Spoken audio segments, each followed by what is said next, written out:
The blood on Zelda Vane's dress had been dried for 3 days when she stumbled into Calistoga, California, with nothing but the clothes on her back and a secret growing inside her belly that would change everything. She arrived on a dusty September morning in 1878, stepping off the stagecoach with trembling legs and eyes that had seen too much for someone who had just turned 22. The driver barely glanced at her as he tossed down her single worn carpetbag, and she caught it with hands that still bore the bruises of fighting back against hands that had no right to touch her. The main street of Calistoga stretched before her like a promise she did not yet believe in. Buildings lined both sides in varying states of repair, from the gleaming white facade of the Grand Hotel to the weathered gray planks of the general store.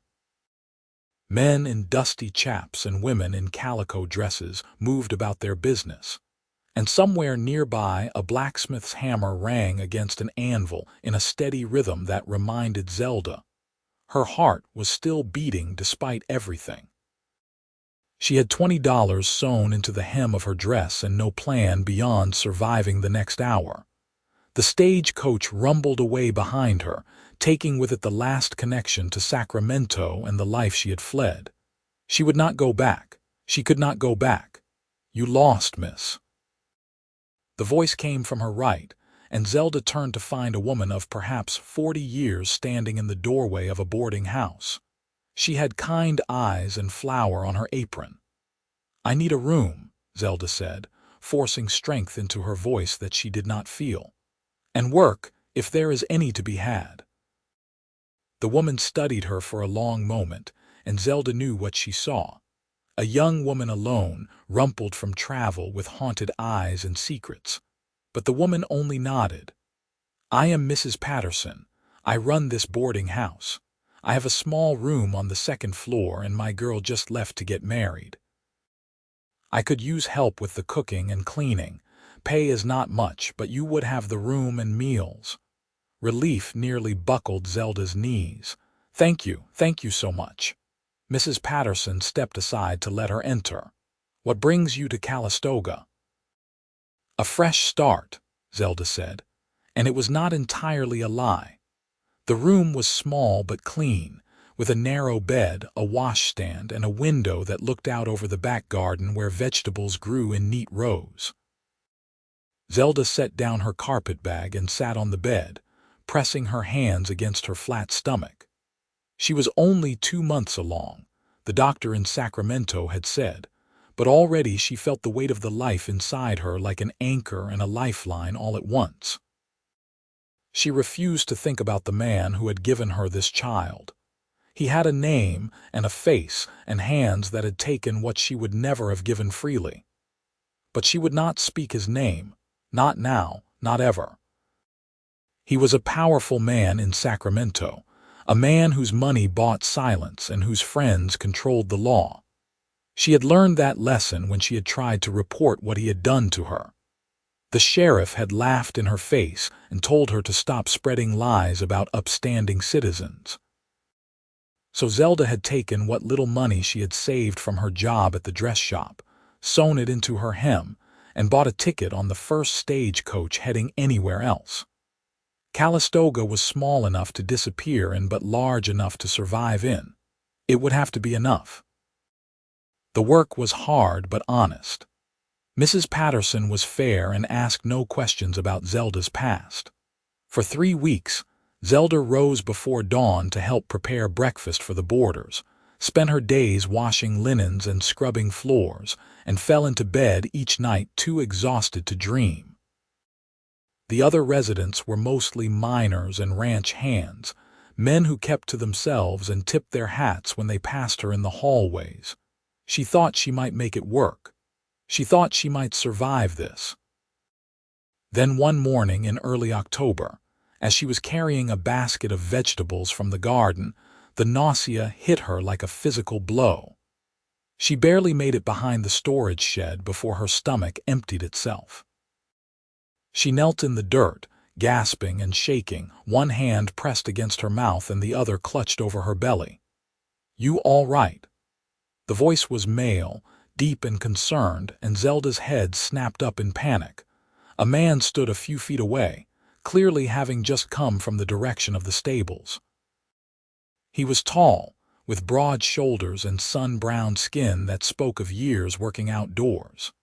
His dark hair needed cutting, and dust covered his clothes, but his brown eyes were gentle as they looked at her with unmistakable worry. He was perhaps 25 or 26, with the kind of solid, capable presence that made him seem older. "I am fine," Zelda said quickly, wiping her mouth with the back of her hand and struggling to stand. "Just something I ate." The man did not move to help her, respecting her space, but he did not look convinced either. "You are the new girl working for Mrs. Patterson, Zelda Vane," she said, because there seemed no point in refusing to give her name. "Ryder Quinn," he said, touching the brim of his hat. "I work at the Double J Ranch just outside town, bored here when I am not out on the range." Zelda bent to retrieve the scattered vegetables, desperate for something to do with her hands. "I should get these inside." "Miss Vane," Ryder said quietly, and something in his tone made her pause. "If you need help with anything, you just have to ask." She met his eyes then and saw no judgment there, only sincerity. It made her throat tight. "Thank you, Mr. Quinn." He tipped his hat again and walked away toward the boarding house, leaving Zelda standing alone with her basket of vegetables and a strange warmth in her chest that felt dangerously close to hope. Over the following weeks, Zelda became aware of Ryder Quinn in ways she had not anticipated. He was quiet, the kind of man who spoke only when he had something worth saying. He was unfailingly polite to her and Mrs. Patterson, holding doors and offering to carry heavy things without making a show of it. The other men at the boarding house clearly respected him, seeking his opinion on matters ranging from horse breeding to where to find work. But it was the small kindnesses that undid something in Zelda's carefully constructed walls. The way he made sure to eat all of whatever she cooked, even when her morning sickness made everything taste wrong, and the meals came out too salty or too bland. The way he started leaving wildflowers on the kitchen windowsill with no note or explanation. The way he looked at her when he thought she was not watching, with an expression so tender it made her want to weep. She tried not to notice. She tried not to care. She had sworn off men entirely after what had been done to her, had built a fortress around her heart that she intended to defend until her dying day. But Ryder Quinn had a way of slipping past her defenses without even trying, simply by being kind and patient and present. By mid-October, she could no longer hide the changes in her body. Her dresses grew tight across the bust and belly, and the morning sickness gave way to a bone-deep exhaustion that no amount of rest could cure. She let out the seams of her 2 dresses as far as they would go and prayed that no one would notice. Mrs. Patterson noticed. "Child," the older woman said one evening after the dinner dishes were done and the boarders had retired to their rooms, "we need to talk." Zelda's hands stilled in the dishwater. Her heart hammered against her ribs. "About what?" "About the baby you are carrying." The words hung in the air between them like a verdict. Zelda pulled her hands from the water and dried them slowly on her apron, buying time to think. "I do not know what you mean." "Yes, you do." Mrs. Patterson's voice was not unkind, but it was firm. "I have birthed 4 children of my own and helped deliver a dozen more. I know the signs." Zelda closed her eyes. "Are you going to turn me out?" "That depends, Mrs. Patterson came to stand beside her, close enough that Zelda could smell the lavender water she used. "Is the father going to come looking for you? Is there going to be trouble?" "No," Zelda said, and her voice came out stronger than she felt. "He does not know where I am. He does not even know about the baby, and I will never tell him." "Why not?" The question was gentle, but it still made Zelda flinch.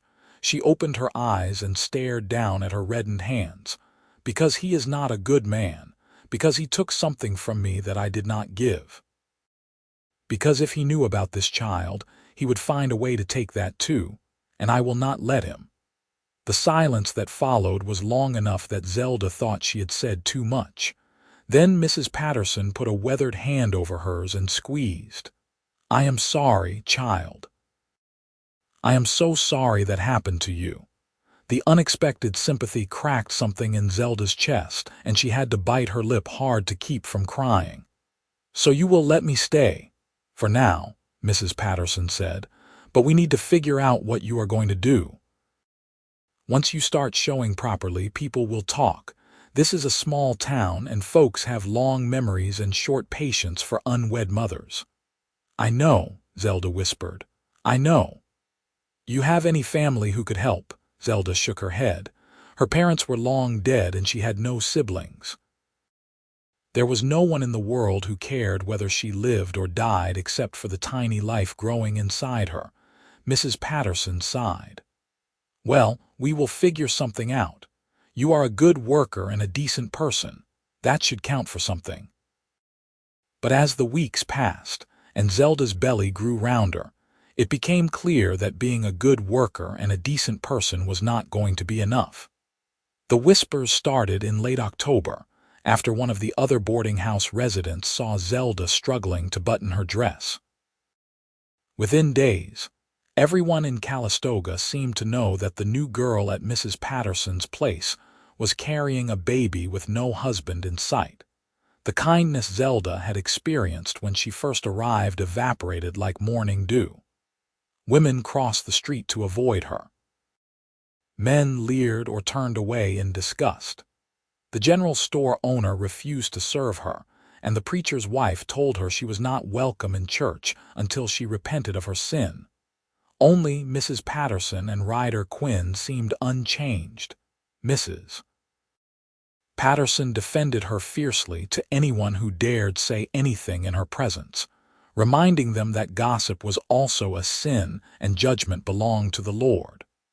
But Zelda could see the worry in the older woman's eyes, the way she fretted about what would happen when the baby came. Ryder said nothing about the pregnancy, but his quiet presence became a constant in Zelda's life.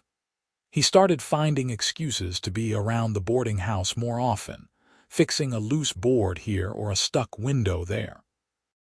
He carried firewood without being asked, and made sure Zelda never had to lift anything heavy. When they passed in the hallway or the dining room, he would nod to her with the same respect he had always shown, as if nothing had changed. It made Zelda want to cry and scream all at once. She did not deserve his kindness. She did not deserve anything except the judgment the town was heaping on her. But Ryder Quinn kept showing up, kept being kind, and she did not have the strength to push him away. On a cold November evening, as Zelda was taking laundry down from the line behind the boarding house, she heard raised voices from the front. She hurried around the side of the building, her arms full of half-frozen sheets, and found 3 men blocking the entrance. They were ranch hands from one of the spreads north of town, already drunk despite the early hour. "We heard you got a fallen woman working here," one of them slurred, leaning against the doorframe. "Thought we would come see if she is as friendly as they say." Mrs. Patterson stood in the doorway, arms crossed and face furious. "You get away from my property right now, or I will get the sheriff." "The sheriff does not care about protecting whores," another man laughed. Zelda felt her face burn with shame and anger. She started to step forward, to tell these men exactly what she thought of them, when a shadow detached itself from the side of the building.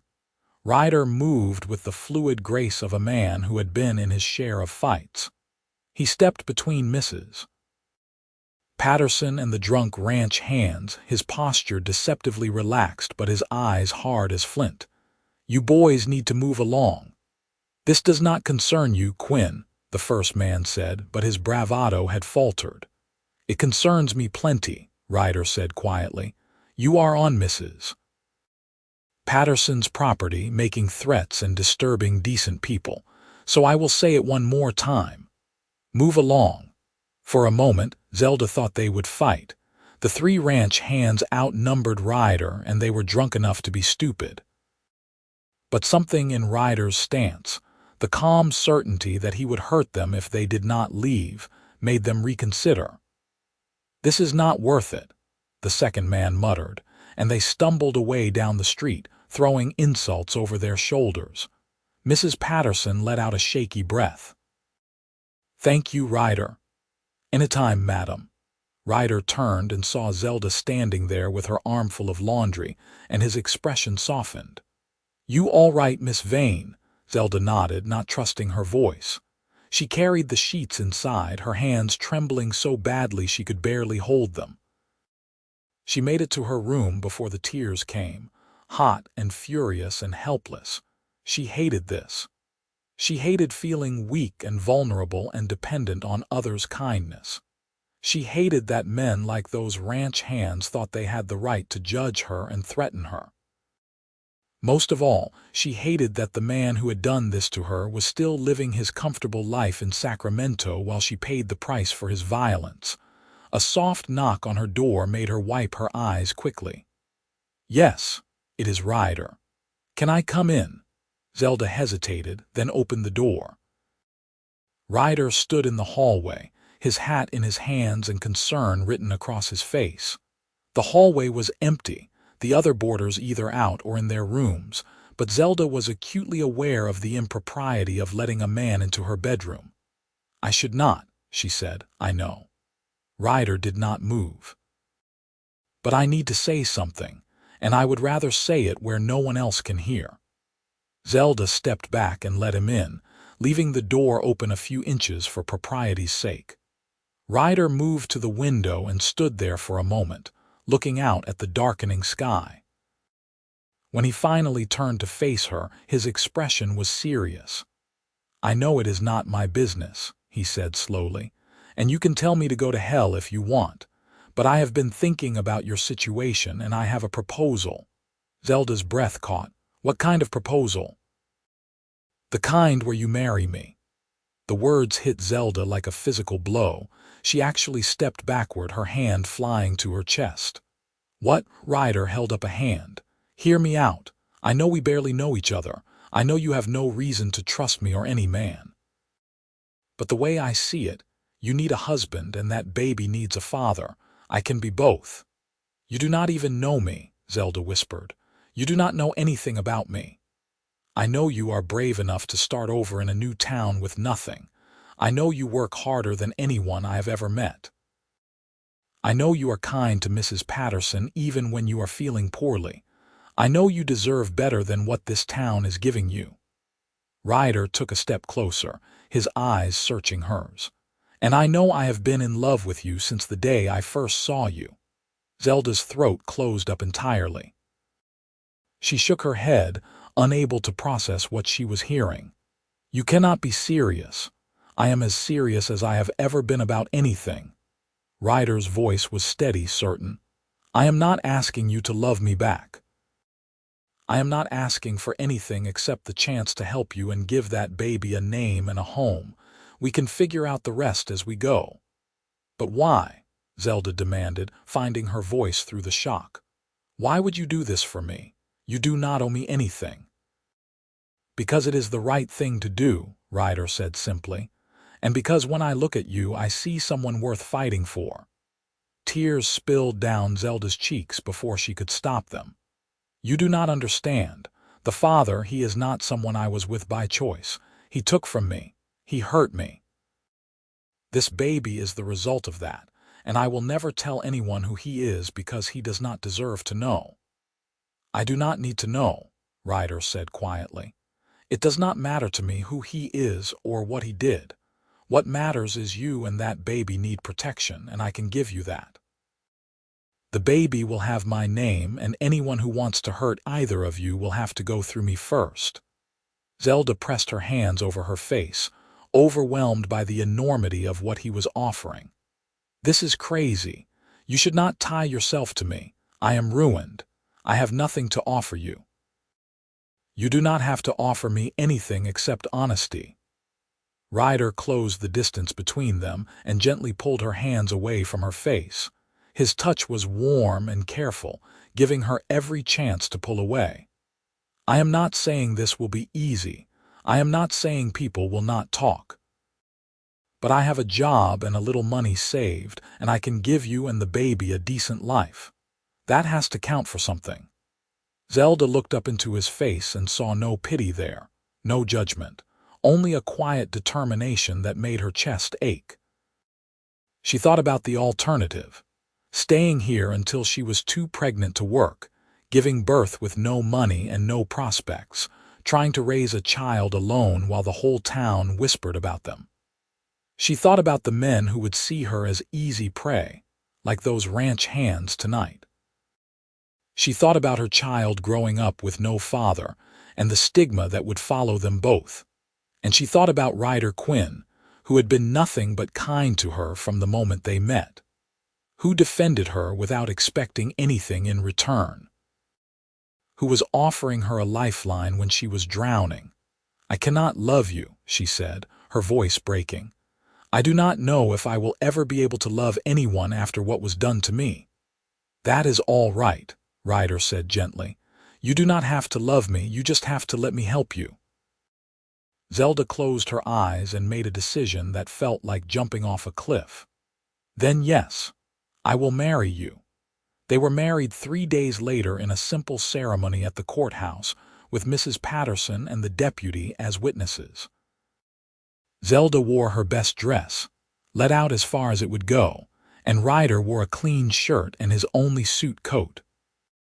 The justice of the peace read through the ceremony in a bored monotone, and when Ryder slipped a plain gold band onto Zelda's finger, she felt the weight of it like a shackle and a shield all at once. The kiss that sealed their vows was brief and chaste, Ryder's lips barely brushing hers before he pulled away. His eyes searched her face as if looking for regret, but Zelda managed a small smile for him. Whatever else this marriage was, he had given her child legitimacy and given her protection. She owed him gratitude for that, at least. They moved into a small house on the edge of town that Ryder had been renting with another ranch hand. The other man moved to the bunkhouse at the Double J, leaving Ryder and Zelda alone in the 2-room dwelling with its sagging porch and leaky roof. It was not much, but it was more than Zelda had dared hope for a week ago. The first night as husband and wife was awkward beyond measure. They stood in the small front room that served as kitchen and living space, the silence stretching between them like a canyon. You can have the bedroom, Ryder said finally, gesturing to the door on the left. I will sleep out here on the floor. Relief and guilt warred in Zelda's chest. Are you sure? I meant what I said.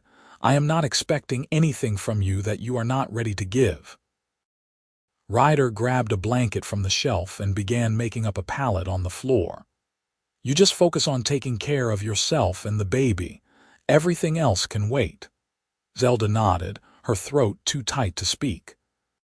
She retreated to the bedroom and closed the door, then sat on the narrow bed and stared at the ring on her finger. She was married. To a man she barely knew, carrying a child conceived in violence. It all felt surreal, like a dream she could not wake from. But as the days turned into weeks, the dream began to feel more like reality. Ryder was true to his word, keeping a respectful distance and making no demands on her. He left early each morning to work at the Double J Ranch and came home each evening smelling of horses and leather. He always brought his pay to Zelda, telling her to manage the household money as she saw fit. He fixed the leaky roof and reinforced the porch and built a small crib in the corner of the bedroom, all without complaint. The town's attitude toward Zelda shifted once word got out that she had married Ryder Quinn. The outright hostility faded, replaced by a grudging acceptance. People still whispered, but they no longer crossed the street to avoid her. The general store owner served her again, though he was never friendly. The preacher's wife still looked down her nose at Zelda, but she stopped telling her she was unwelcome in church. Zelda knew they all assumed she had trapped Ryder into marriage, that she had been carrying on with some man and Ryder had been noble enough to make an honest woman of her. Let them think what they wanted. The truth was so much worse, and it was not theirs to know. As November gave way to December, and Zelda's belly grew round and unmistakable, she found herself watching Ryder with increasing confusion. He never complained about sleeping on the floor. He never made her feel guilty for the situation they were in. He simply showed up every day and did what needed to be done, treating her with a courtesy and respect that she had never experienced from a man. It was unsettling. It was uncomfortable. And slowly, against her better judgment, it was healing something broken inside her. One cold evening in mid-December, as Zelda was struggling to reach something on a high shelf, Ryder came up behind her and retrieved it without a word. His hand brushed her shoulder as he handed her the jar of preserves, and Zelda flinched instinctively. Ryder stepped back immediately, his face stricken. "I am sorry. I should have asked first." "No, I am sorry." Zelda set the jar down with shaking hands. "It is not you. It is just that after what happened, I have trouble with people being too close." "You do not have to explain," Ryder said gently. "And you do not have to apologize for protecting yourself." Zelda turned to face him fully, this man who had upended his entire life for her. "Why did you really marry me, Ryder? And do not tell me it is because it was the right thing to do." No one does something this big just because it is right. Ryder was quiet for a long moment, his brown eyes serious. "You remember the first day we met, when you were sick behind the storage shed?" "Yes." "I had just ridden into town that morning, coming back from 2 weeks on the range. I was tired and dirty and thinking about nothing except a hot meal and a soft bed. And then I saw you." Ryder's voice went soft. "You were wearing that blue dress with the white flowers, and the sun was hitting your hair, and you looked so lost and alone that it made my chest hurt. And then you got sick, and when you looked up at me, I saw the fear in your eyes, not just fear of me, but fear of everything. And I thought, here is someone who needs help. Here is someone who is fighting to survive, and I wanted to be the one to help you." Zelda felt tears prick her eyes. "That is not love. That is pity." "It started as wanting to help," Ryder admitted. "But then I got to know you. I saw how hard you worked, how you never complained even when you were clearly feeling terrible. I saw you be kind to Mrs. Patterson when you had every reason to be bitter. I saw your strength, Zelda, and somewhere along the way, wanting to help turned into something more. I fell in love with who you are, not with saving you." "I do not know what to do with that," Zelda whispered. "You do not have to do anything with it," Ryder said. "I am just telling you the truth. You asked why I married you, and that is why. Because I love you, and I want to spend my life proving to you that not all men are like the one who hurt you." Zelda pressed her hands over her mouth, trying to hold back the sob building in her chest.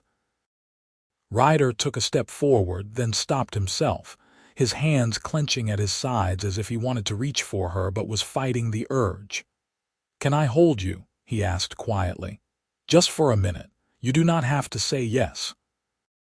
But you look like you could use someone to lean on, and I would like to be that person if you will let me." Zelda nodded, not trusting her voice. Ryder closed the distance between them and wrapped his arms around her carefully, as if she were made of glass. He was warm and solid, and he smelled like hay and winter air. Zelda stood stiffly for a moment, her body remembering other hands and other arms, but Ryder just held her gently and did not demand anything more. Slowly, carefully, Zelda let herself lean into him. She rested her forehead against his chest and felt the steady thump of his heartbeat beneath her cheek. His hand came up to stroke her hair, the touch feather light and soothing. And for the first time since that terrible night in Sacramento, Zelda felt something other than fear in a man's embrace. She felt safe. The sob broke free then, and then another, and soon she was crying in earnest while Ryder held her and murmured soft reassurances. He did not tell her it would be all right or that she needed to be strong. He just held her and let her cry, and when she finally quieted, he pressed a kiss to the top of her head so gentle it made her heart crack open a little wider. "Thank you," she whispered against his shirt. "Anytime," Ryder said. "I meant my vows, Zelda, for better or worse in sickness and health. I am here for all of it." After that night, something shifted between them. Zelda started to relax around Ryder, to trust that he meant what he said about not expecting anything from her. They began talking in the evenings after supper, sharing stories about their pasts. Ryder told her about growing up on a small farm in Texas, about losing his parents to fever when he was 16, and making his way west to find work. Zelda told him about her childhood in a little town outside San Francisco, about her father's carpentry shop and her mother's garden, and how she had gone to Sacramento after they died, because she had heard there was work in the dress shops. She did not tell him about the man who had hurt her, and Ryder did not ask. But she could see the fury in his eyes when she mentioned in passing that she had tried to report what happened and been turned away by the sheriff. His jaw clenched and his hands fisted, but he kept his voice calm. "If he ever comes looking for you," Ryder said quietly, "he will have to go through me." "He will not come," Zelda said with more confidence than she felt. "He does not know where I went and he would not care enough to look. I was nothing to him." "You are everything," Ryder said fiercely, and the intensity in his eyes made Zelda's breath catch. She was beginning to believe he meant it. Christmas came and went with little fanfare. Ryder brought home a small pine tree and Zelda decorated it with strings of popcorn and paper ornaments. They exchanged modest gifts. A new set of knitting needles for Zelda, who had been making baby clothes, and a warm scarf for Ryder that Zelda had sewn from scraps. They ate a simple dinner of roasted chicken and potatoes, and for a few hours, it felt almost like they were a real married couple building a real life together. That night, as they sat by the fire after supper, Zelda found herself studying Ryder's profile in the flickering light. He had a strong face, all clean lines and honest eyes. There was a scar on his left cheekbone that she had never asked about, and his hands bore the calluses of years of hard work. He was not handsome in the classical sense, but there was something solid and dependable about him that Zelda found increasingly attractive. "What are you thinking about?" Ryder asked, catching her staring. Zelda felt her cheeks heat. "I was thinking that I am glad I married you." Ryder's face lit up with a smile that transformed his whole face. Yeah. Zelda reached out tentatively and took his hand. His fingers closed around hers carefully, and she marveled at how different this touch felt from the ones that haunted her nightmares. "You have been so good to me, Ryder, better than I deserve." "You deserve the world," Ryder said softly, "and I am going to spend the rest of my life trying to give it to you." As January arrived and brought with it cold rains and gray skies, Zelda's body grew heavier and more ungainly. She was 6 months along now, and the baby moved constantly, little flutters and kicks that reminded her this was real. She was going to be a mother. The thought terrified and thrilled her in equal measure. Ryder became even more attentive as her pregnancy progressed. He helped her with tasks that had become difficult, like putting on her shoes or carrying water from the well. He rubbed her aching back in the evenings without being asked, his strong hands working out the knots with practiced ease. He built up the fire each night so she would stay warm, and he made sure she had plenty to eat even if it meant going without himself. And slowly, so slowly Zelda almost did not notice it happening, her feelings for Ryder began to change. Gratitude became affection, and affection became something deeper. She found herself looking forward to the moment each evening when he would come home, his face lighting up when he saw her. She noticed the way he always made sure she took the more comfortable chair, the way he listened when she talked as if everything she said mattered.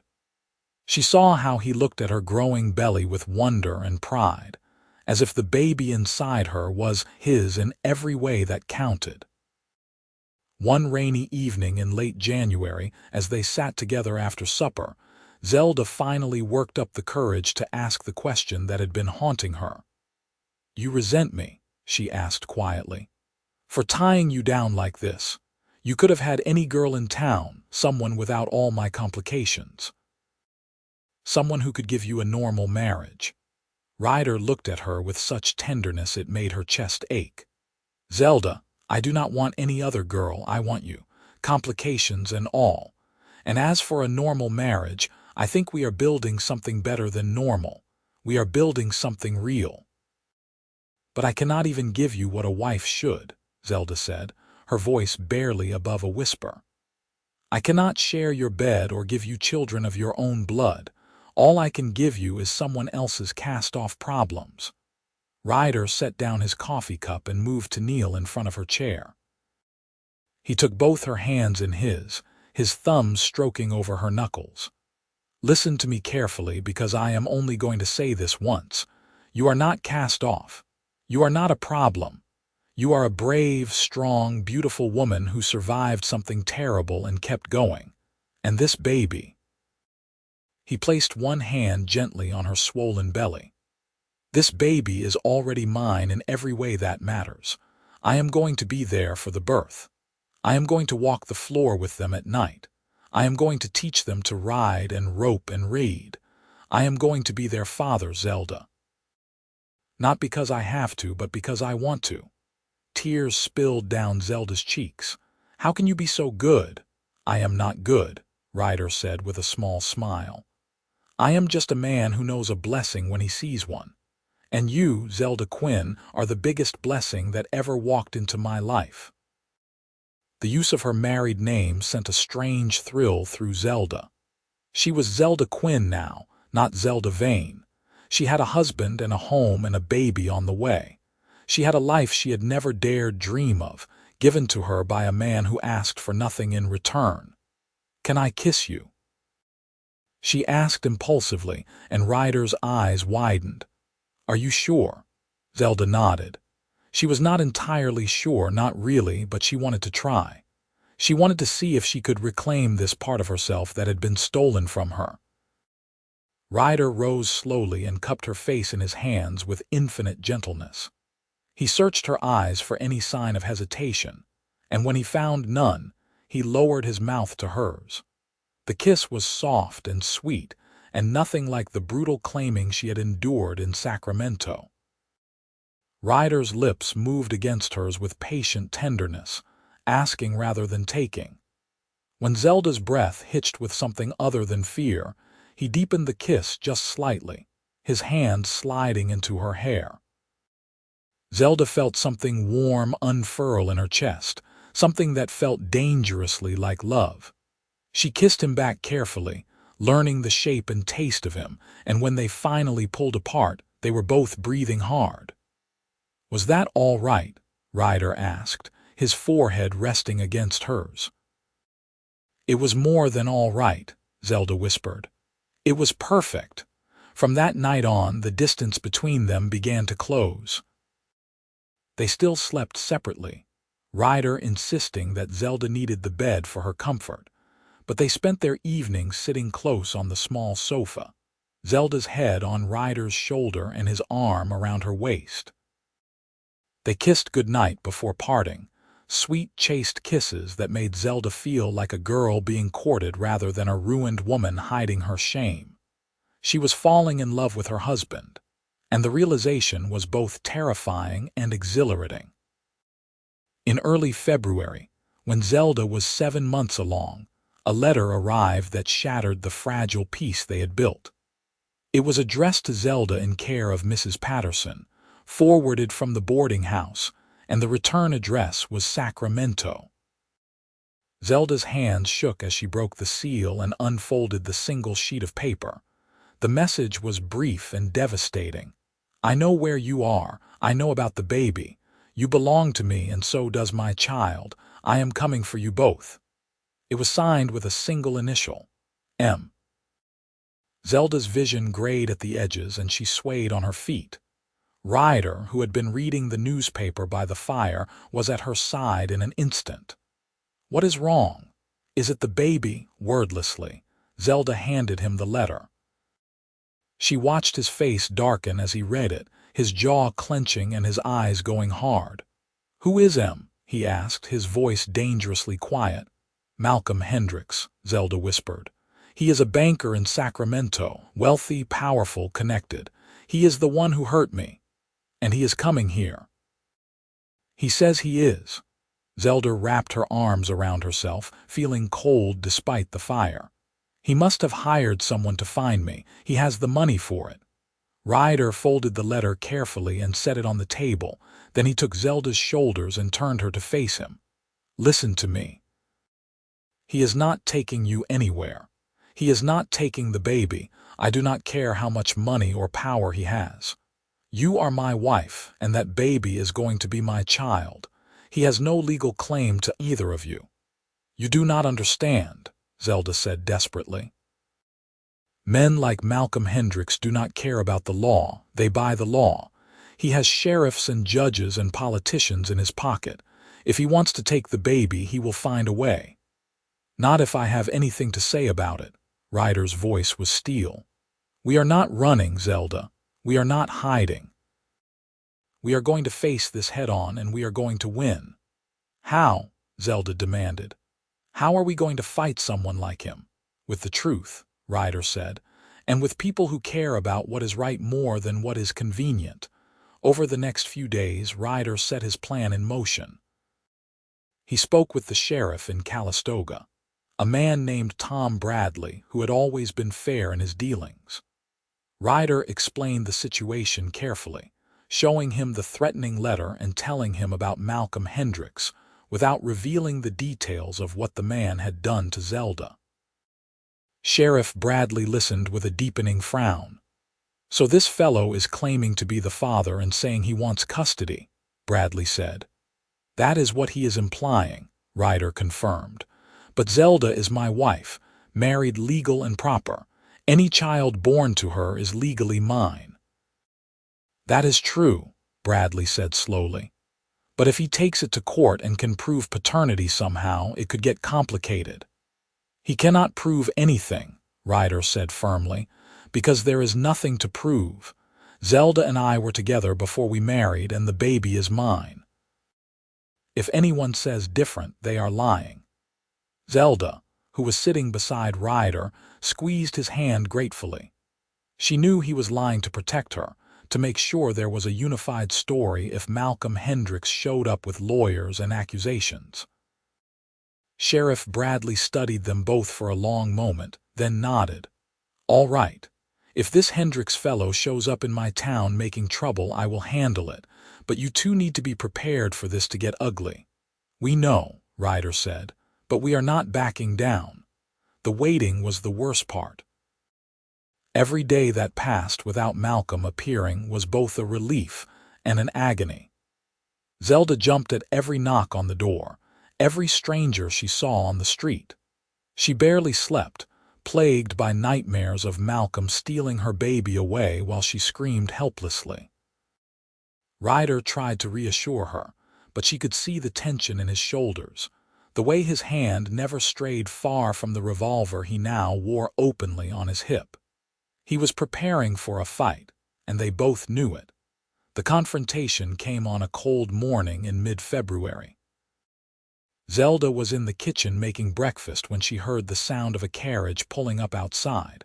Something in the deliberate crunch of wheels on gravel made her freeze. "Ryder," she called, her voice tight with fear. Ryder emerged from the bedroom, already buckling his gun belt. Stay inside." He stepped out onto the porch, and Zelda moved to the window to watch. An expensive black carriage had stopped in front of their house, and a man was climbing out. Even from a distance, Zelda recognized Malcolm Hendricks, tall, well-dressed, with silver at his temples and the kind of confidence that came from never being told no. He was not alone. Two men in dark suits flanked him, clearly hired muscle, and a man in a lawyer's garb followed behind carrying a leather satchel. "Ryder Quinn, I presume," Malcolm said, his voice carrying easily in the cold air. "Who is asking?" Ryder replied evenly. "Malcolm Hendricks." "I believe you have something that belongs to me." "I do not have anything of yours," Ryder said, "but I have a wife and a home, and you are trespassing." Malcolm's smile was cold. "Your wife is carrying my child. I have come to collect what is mine." "The child is mine," Ryder said flatly. "Zelda is my wife. We were married legal and proper. Anything else is just ugly rumors from people with too much time on their hands. Come now, Mr. Quinn. We both know the truth." Malcolm took a step closer to the porch. "Miss Vane and I had a relationship in Sacramento. She left town without telling me she was pregnant. I have every right to claim my child. Mrs. Quinn and I were seeing each other before she left Sacramento," Ryder lied smoothly. "The child is mine. If you want to dispute that, you can take it up with a judge." The lawyer stepped forward, pulling papers from his satchel. "Mr. Hendricks is prepared to offer a generous settlement. Mrs. Quinn can keep the child until it is weaned, and then custody will transfer to Mr. Hendricks. In exchange, you will both receive significant financial compensation and an agreement not to pursue any legal action." "You can take your settlement and go to hell," Ryder said, his voice hardening. "That baby is not for sale." Malcolm's face darkened. "You are making a mistake, Mr. Quinn." "I am a powerful man. I can make your life very difficult." "And I am just a cowboy," Ryder agreed. "But I am a cowboy with right on my side. That baby is going to have my name, grow up in my house, and call me father. If you have a problem with that, I suggest you take it up with Sheriff Bradley." As if summoned, Tom Bradley appeared from around the corner of the house, his own gun prominently displayed. "Is there a problem here, Ryder?" "No problem, Sheriff," Ryder said. "This gentleman was just leaving." Malcolm looked between Ryder and the sheriff, clearly calculating his options. His eyes moved to the window where Zelda stood watching, and his expression turned vicious. "This is not over, Miss Vane. That is my child you are carrying, and I will have what is mine." "Her name is Mrs. Quinn," Ryder said softly, dangerously. "And if you come near her or the baby again, I will kill you. That is not a threat. That is a promise." For a long moment, the two men stared at each other. Then Malcolm turned and climbed back into his carriage. "We will see about this in court," he called as the carriage pulled away. "I have lawyers who will tear your little story apart." As the carriage disappeared down the road, Zelda burst out of the house and threw herself into Ryder's arms. She was shaking so hard her teeth chattered, but Ryder held her steady. "It is all right," he murmured into her hair. "He is gone." "But he will come back," Zelda said desperately. "He meant what he said about court. He has lawyers and money, and he will not stop until he gets what he wants." Sheriff Bradley came up onto the porch, his expression grim. "She is right, Ryder. If he files a paternity suit, this could get real messy real fast." "Then we will fight it," Ryder said firmly. "We will get our own lawyer. We will tell the truth about when Zelda and I met and when we married. He cannot prove the baby is his unless Zelda admits it, and she never will." "But that would make me a liar," Zelda protested weakly. "That would make you a survivor," Ryder corrected. "And a mother protecting her child. There is no shame in that." Over the following weeks, they prepared for the legal battle ahead.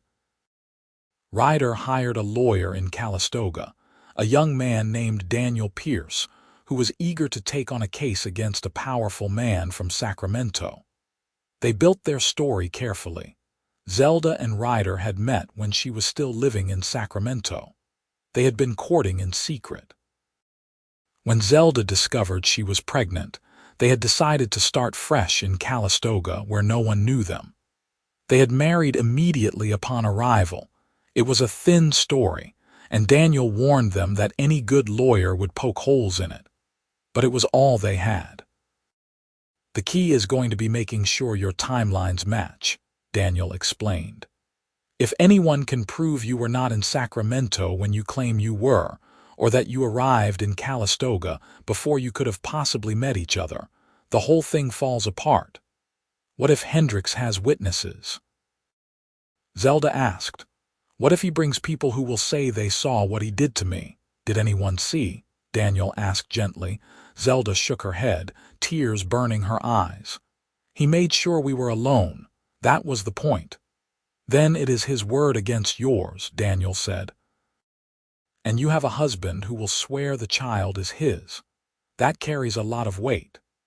The court date was set for early March, which meant Zelda would be 8 months pregnant when she had to stand in front of a judge and lie about how her baby was conceived.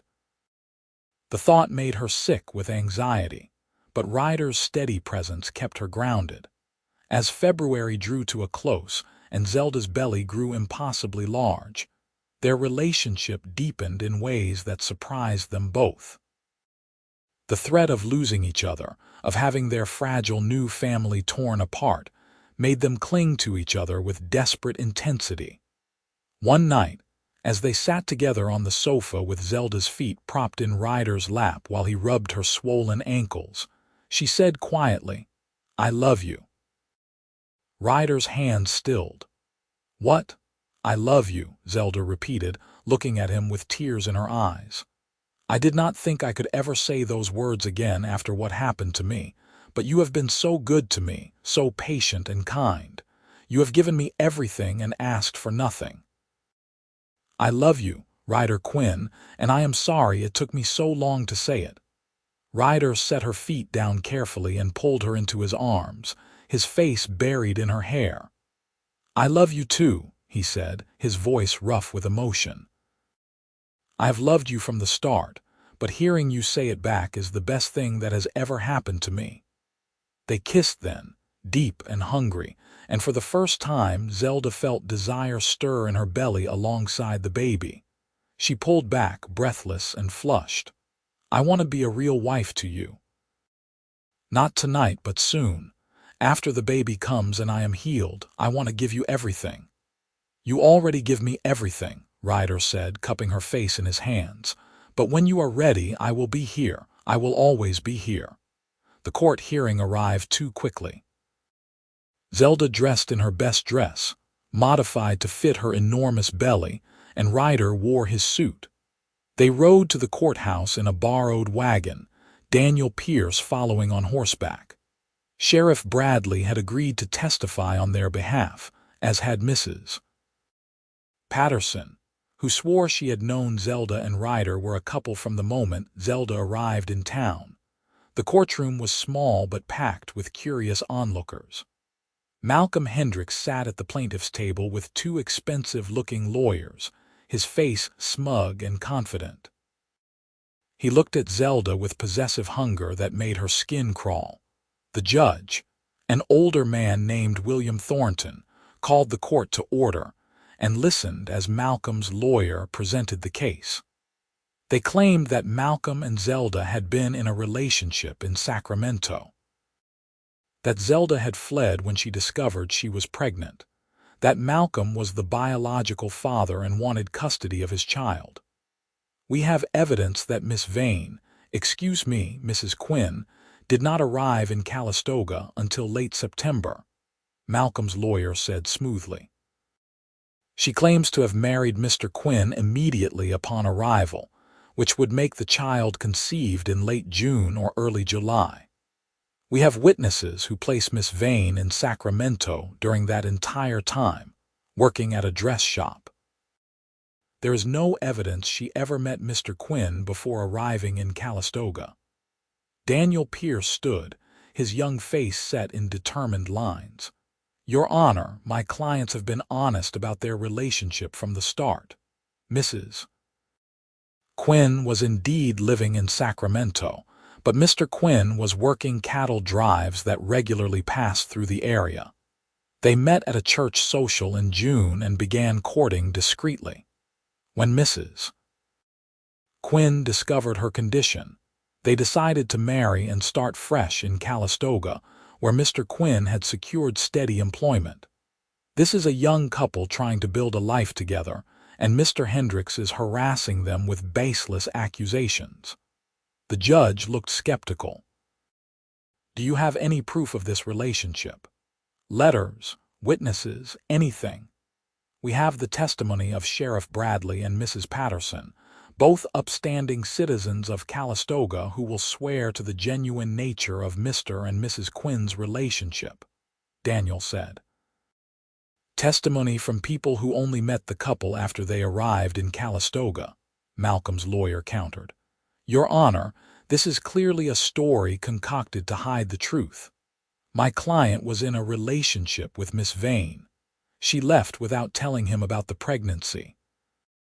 He has every right to claim his biological child. Judge Thornton turned his attention to Zelda. Mrs. Quinn, I need you to answer a question truthfully under oath.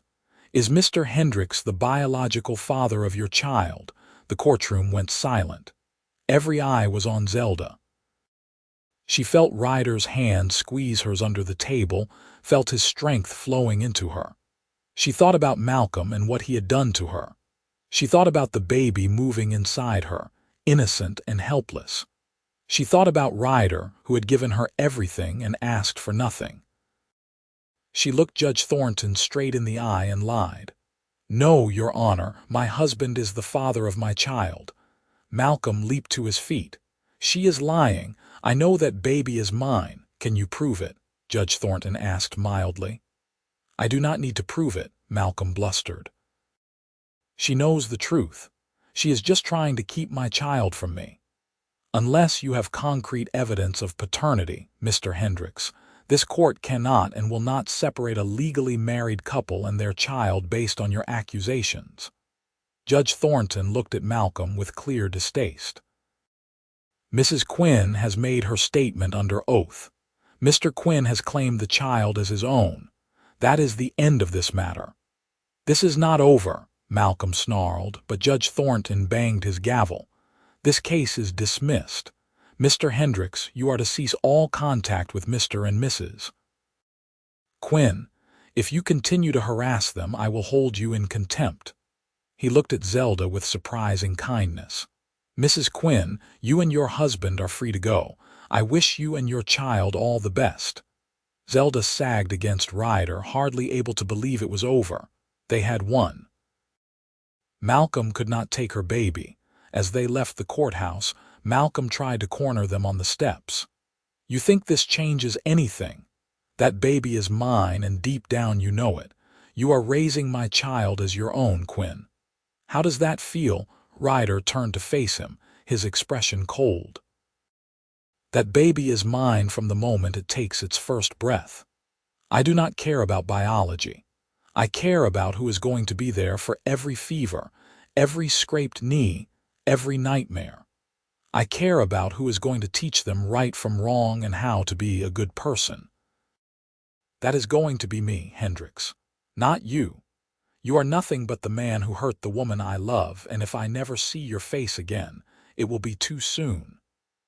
He took Zelda's arm and led her away, leaving Malcolm standing on the courthouse steps with his lawyers and his money and nothing else. The ride home was quiet, both of them too emotionally drained to talk.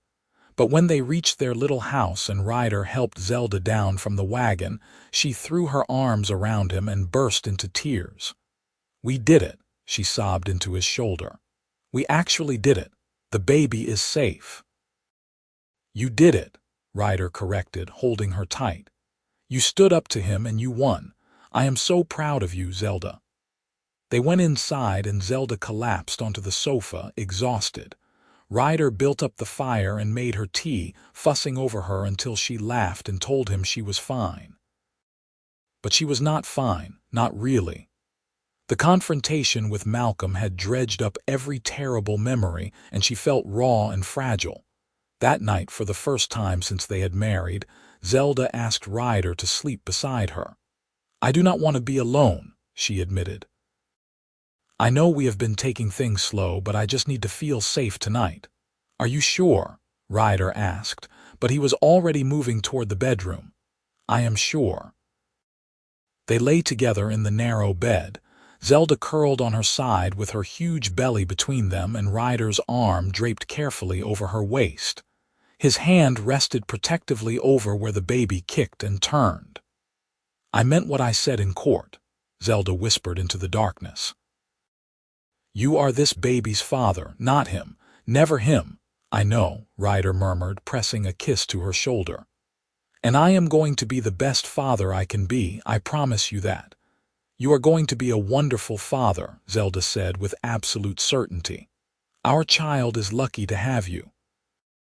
"Our child," Ryder repeated, and she could hear the wonder in his voice. "I like the sound of that." 2 weeks later, on a warm afternoon in late March, Zelda went into labor. She was in the garden pulling weeds when her water broke, soaking her dress and sending a bolt of panic through her chest. She had been expecting this moment for months, but now that it was here, she was terrified. "Ryder," she called, her voice high and tight. "Ryder, the baby is coming." Ryder appeared from the barn at a run, his face going pale when he saw her condition. "All right, it is all right. I am going to get the midwife. Can you make it inside?" Zelda nodded, and Ryder helped her into the house and onto the bed. Then he ran for Mrs. Patterson, who served as midwife for the area and for the town doctor just in case. The labor was long and brutal. Zelda had thought she knew pain after what Malcolm had done to her, but this was different, wave after wave of agony that left her gasping and sobbing. Mrs. Patterson coached her through it, telling her when to push and when to breathe, and the doctor stood by in case there were complications. But it was Ryder who stayed at her side the entire time, holding her hand and letting her squeeze until his bones creaked. He wiped the sweat from her face and murmured encouragement when she cried that she could not do it anymore. "You can do this," he told her firmly. "You are the strongest person I have ever met. You have survived so much already. You can survive this." Finally, after hours of labor that felt like years, the baby came. A loud, angry cry filled the room, and Mrs. Patterson held up a squalling, red-faced infant. "It is a boy," she announced, and Zelda started crying in earnest. Mrs. Patterson cleaned the baby quickly and wrapped him in a blanket, then placed him in Zelda's arms. Zelda stared down at the tiny, perfect face and fell completely in love. He had dark hair and a button nose and tiny fists that waved in the air as he cried. "Hello, little one," she whispered. "I am your mama, and this is your papa." She looked at Ryder, who was staring at the baby with wonder and tears streaming down his face. "Do you want to hold him? Can I?" Ryder asked, his voice breaking. Zelda carefully transferred the baby to Ryder's arms, showing him how to support the head. Ryder held his son, because that was what this baby was, his son in every way that mattered, and looked down at him with such love that Zelda's heart felt too big for her chest. "Hey there, little man," Ryder said softly. "I am your daddy, and I am going to take care of you and your mama for the rest of my life. That is a promise." The baby stopped crying and blinked up at Ryder with unfocused eyes, and Zelda saw the moment Ryder's heart was completely captured. He was utterly, hopelessly in love with this child. "What should we name him?" Ryder asked, looking at Zelda. Zelda had been thinking about this for weeks. "Thomas," she said. "Thomas Ryan Quinn, after your father." Ryder's eyes welled up again. "You would do that. He is your son," Zelda said simply. He should have your father's name." "Thomas Ryan Quinn," Ryder repeated, testing the name. "I think it suits him. What do you think, Tommy? Do you like your name?" The baby yawned hugely, showing pink gums, and both Ryder and Zelda laughed through their tears after Mrs. Patterson and the doctor left. Ryder settled into the chair beside the bed with Tommy in his arms, refusing to put him down. Zelda watched them together, her husband and her son, and felt a peace she had never expected to find. "Thank you," she said quietly. Ryder looked up from the baby. "For what?" "For everything. For marrying me. For claiming Tommy as yours. For loving us when we did not deserve it." "You deserve everything," Ryder said fiercely. "And I am the lucky one. I get to spend my life with the woman I love and raise this beautiful boy. There is no greater gift than that." The first few weeks with Tommy were exhausting and wonderful in equal measure. He was a hungry baby, waking every few hours to nurse, and Zelda was constantly tired. But Ryder took over every other aspect of running the household, cooking and cleaning and doing laundry so Zelda could focus on feeding the baby and healing from the birth. He was a natural father, patient and gentle with Tommy. He walked the floor with him at night when he cried, singing soft cowboy songs that made Zelda smile.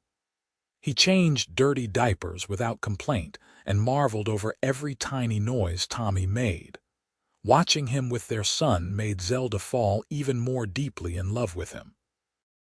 By the time Tommy was 6 weeks old, Zelda had healed enough that the doctor cleared her for normal activities. That night, after they had put Tommy down in his crib and checked him 3 times to make sure he was still breathing, Zelda turned to Ryder with a nervous but determined expression. "I am ready," she said quietly. Ryder looked up from banking the fire. "Ready for what?" "To be your wife. Really your wife." Zelda felt her cheeks heat but kept her eyes on his. "If you still want me." Ryder crossed to her in 3 long strides and cupped her face in his hands. "I have wanted you since the first moment I saw you, but only if you are truly ready. I do not want you to feel like you owe me anything." "I am not doing this because I owe you," Zelda said, standing on her toes to kiss him. "I am doing this because I love you. Because you are my husband and I want to be close to you in every way." Ryder kissed her back, deep and thorough, and then he picked her up and carried her to the bedroom. He laid her on the bed with exquisite care and proceeded to show her that not all touch was violent, not all intimacy was pain. He was patient and gentle, and so achingly tender that Zelda cried, but this time from joy rather than sorrow. Afterward, they lay tangled together in the sheets, Zelda's head on Ryder's chest and his arms around her. She had never felt safer or more loved in her entire life. "Thank you," she whispered. "For what?" Ryder asked, his hand stroking her hair. "For showing me that I could have this. For proving that not all men are like him. For loving me even when I was too broken to love you back." "You were never broken," Ryder said firmly. "You were hurt, and that is different. But you healed yourself, Zelda. I just got to be here to watch you do it." Life settled into a new rhythm after that. Ryder continued working at the Double J Ranch, but he came home every evening to his wife and son. Zelda threw herself into being a mother, delighting in every milestone as Tommy grew. His first smile, his first laugh, the way he reached for Ryder when he heard his voice. The town gradually accepted them as just another young family. The whispers about Zelda's past faded as people saw how devoted Ryder was to her and how healthy and happy Tommy was. Mrs. Patterson became a frequent visitor, doting on Tommy like a grandmother. Even the preacher's wife thawed eventually, bringing by a basket of baby clothes and grudgingly admitting that Ryder seemed to be a good father. Malcolm Hendricks never returned to Calistoga. They heard rumors that he had married a woman from a wealthy San Francisco family, no doubt seeking to cement his social status.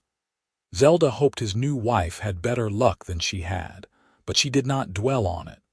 Malcolm was the past, and she had no intention of letting him poison her future.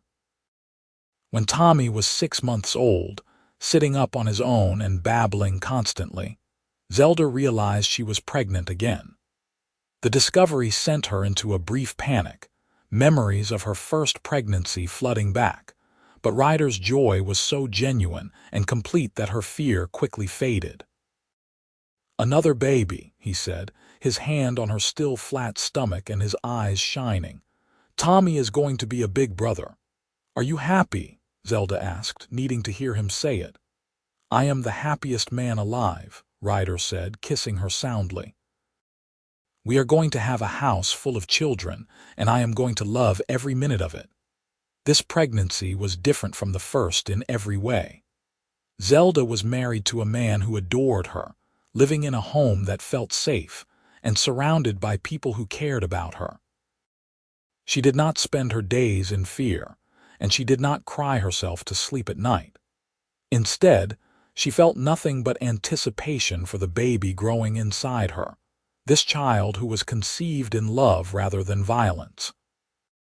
Their daughter was born in early spring of 1880, on a morning so beautiful it seemed like the world was celebrating with them. The birth was easier than Tommy's had been, and within a few hours, Zelda was sitting up in bed holding a tiny girl with wisps of dark hair and Ryder's nose. "She is perfect," Ryder breathed, sitting beside Zelda and gazing at his daughter with absolute wonder.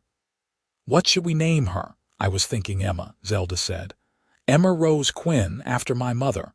"Emma Rose," Ryder repeated, touching the baby's tiny hand with one finger. "Hello, Emma Rose. I am your papa, and that handsome young man over there is your big brother Tommy." Tommy, who was now a year old and toddling everywhere, peered at his baby sister with great interest.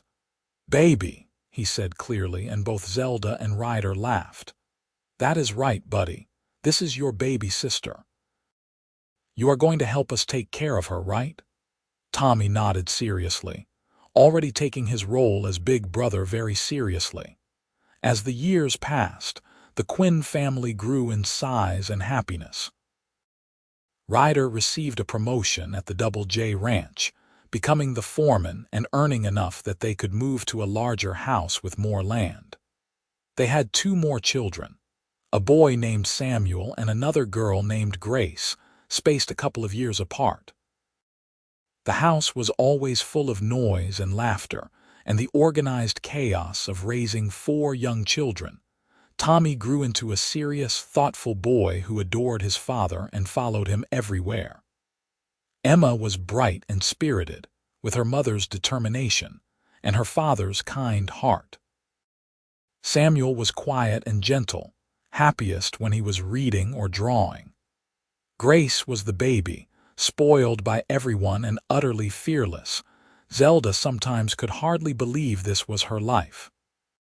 She had gone from being alone and terrified, carrying a child conceived in violence, to being surrounded by love and family. She had a husband who cherished her, children who brought her joy, and a home where she felt safe. On their 10th wedding anniversary, Ryder surprised Zelda with a picnic by the creek that ran through their property. They left the children with Mrs. Patterson, who still lived in Calistoga and was now an honorary grandmother to all the Quinn children, and spent the afternoon sitting in the grass and watching the water flow by. "You ever regret it?" Zelda asked, leaning against Ryder's shoulder. "Marrying me, I mean, taking on all my problems."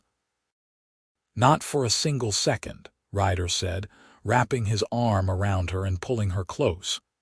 "You and the children are the best thing that ever happened to me. I would do it all again in a heartbeat. Even the court case, even Malcolm showing up and threatening us." "Especially that," Ryder said firmly, "because it proved that we are stronger than any threat. We faced down a powerful man and won, Zelda. We protected our family. That is something to be proud of." "Tommy asked me something yesterday," Zelda said quietly. He is old enough now to notice that he does not look much like you. He wanted to know if you are really his father." Ryder tensed slightly. "What did you tell him?" "I told him the truth," Zelda said. "That you are his father in every way that matters. That you were there when he was born, and you have been there every day since. That biology does not make a father, love does. And that he is the luckiest boy in the world to have you." "What did he say?" "He said he already knew that, but he wanted to make sure I knew it too." Zelda looked up at Ryder with tears in her eyes. "He loves you so much, Ryder, they all do." "I love them too," Ryder said, his voice thick with emotion. "All of them. Tommy, Emma, Samuel, Grace. They are my children, and I could not love them more if they shared my blood. Especially Tommy. He was my first, the baby that made me a father. He will always be special to me."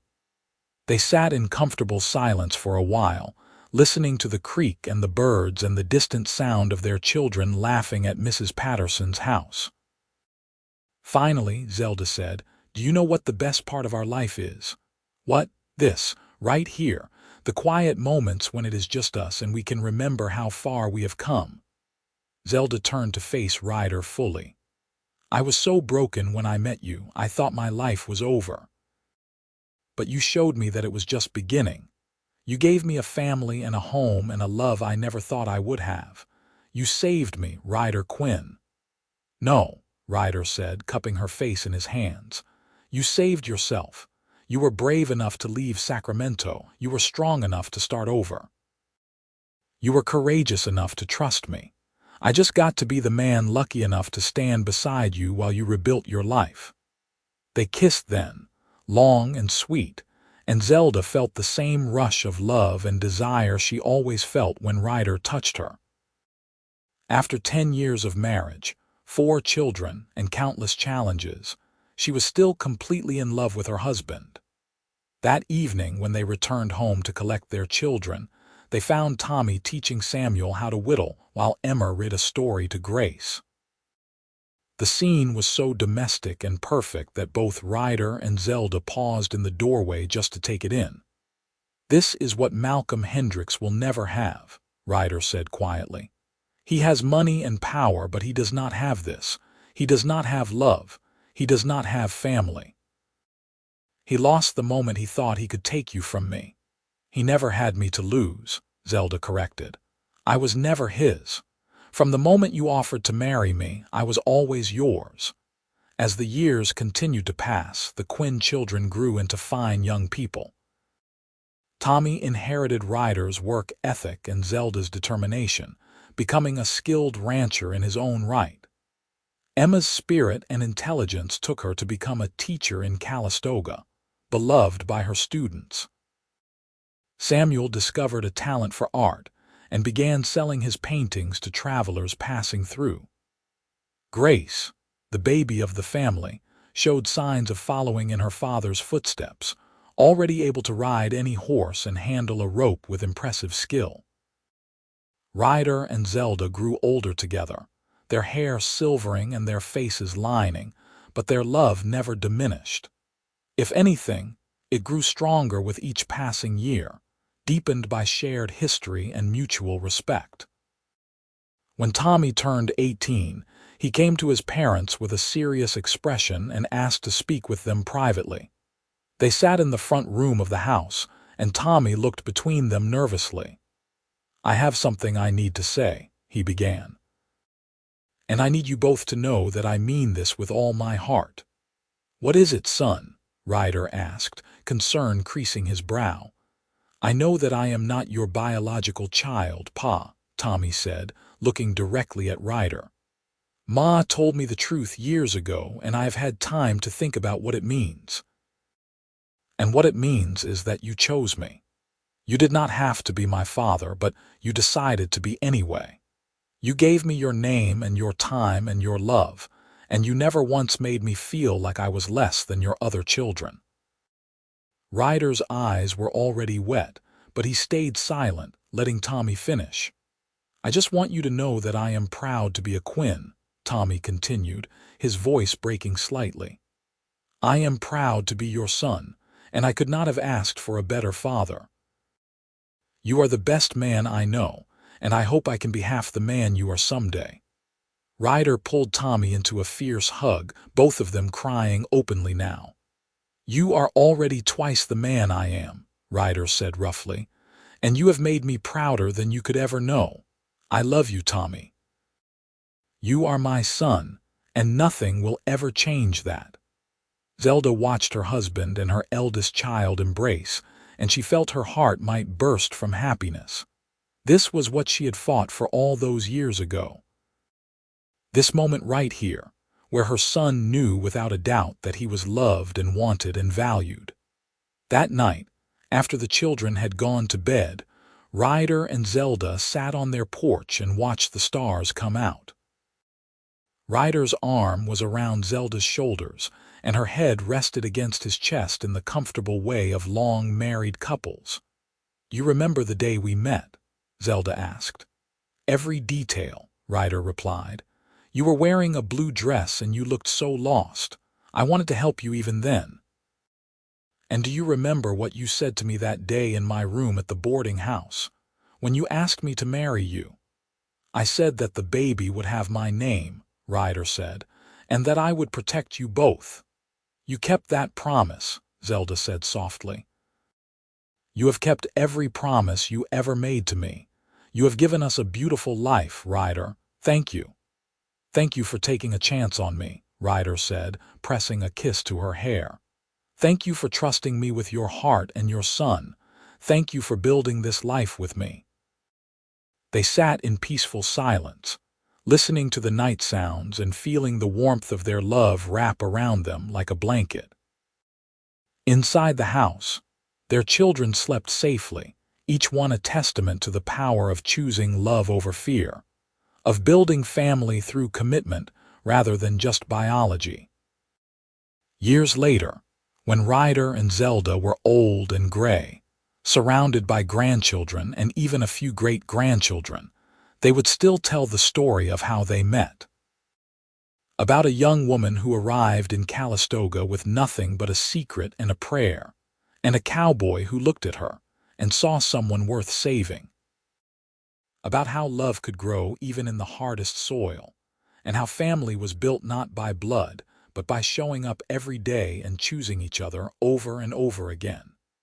Tommy, who became Thomas Quinn Sr. when he had his own children, would tell his kids about the grandfather who chose to be his father.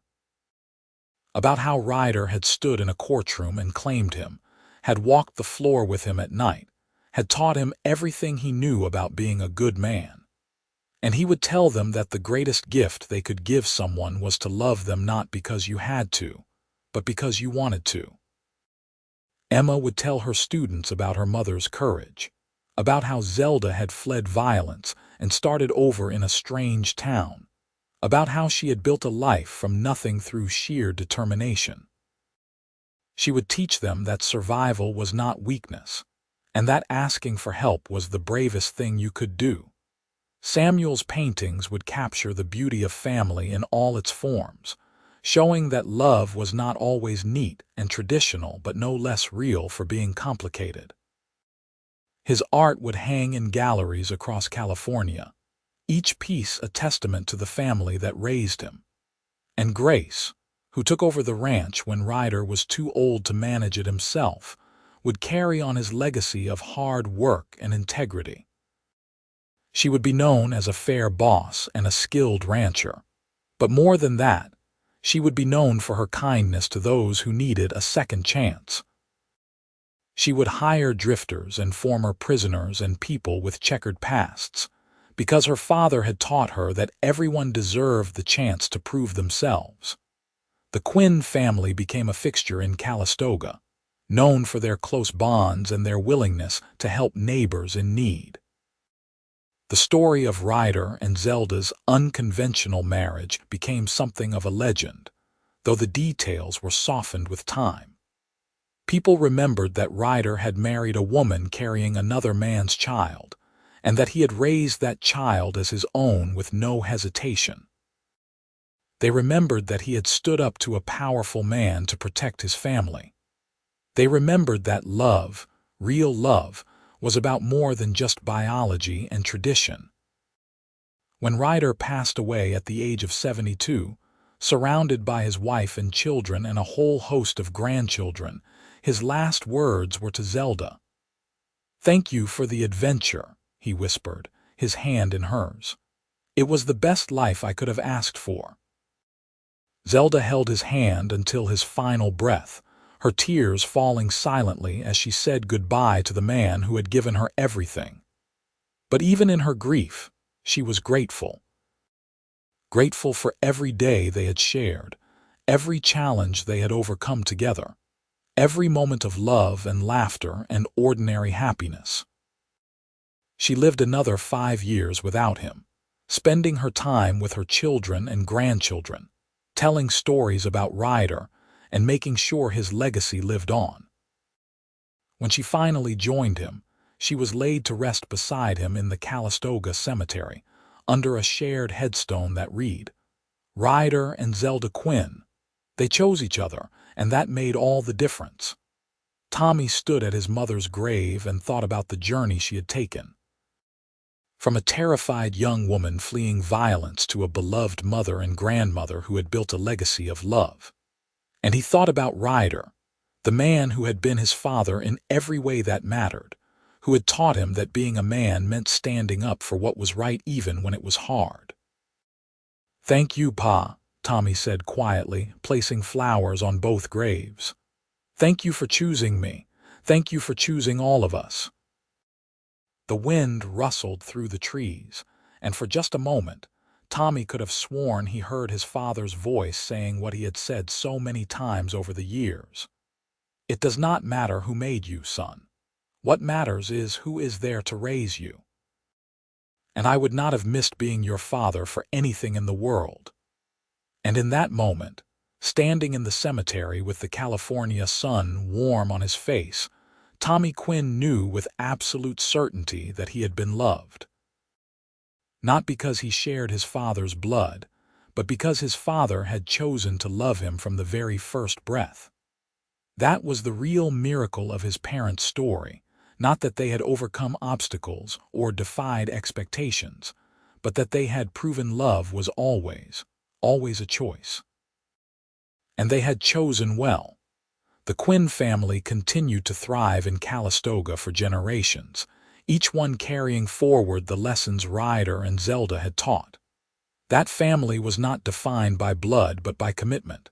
That love could heal even the deepest wounds. That standing up for what was right mattered more than taking the easy path. And that, when you found someone worth fighting for, you fought with everything you had. Years turned into decades, and decades turned into a century, but the story of Ryder Quinn, the cowboy who married a woman carrying another man's child and raised him as his own, never faded from the collective memory of Calistoga. It became the story parents told their children when they wanted to teach them about real courage and real love. It became the example people pointed to when they needed proof that kindness mattered, that standing up for the vulnerable made a difference, that choosing love over judgment could change lives. Because in the end, that was what Ryder and Zelda had done. They had chosen each other when the world expected them to walk away. They had chosen love when hate and shame would have been easier. They had chosen to build a family based not on biology but on commitment and care, and showing up every single day to do the work of loving each other well. And that choice, made on a cold November evening in 1878 in a small boarding house room in Calistoga, California, had rippled out across generations, touching countless lives and proving that sometimes the bravest thing you could do was refuse to let circumstances define your future. Sometimes the bravest thing was to look at someone society had cast aside and say, "You are worth fighting for. You and your baby will have my name, my protection, and my love for as long as I live." That was the story of Ryder and Zelda Quinn. That was their legacy.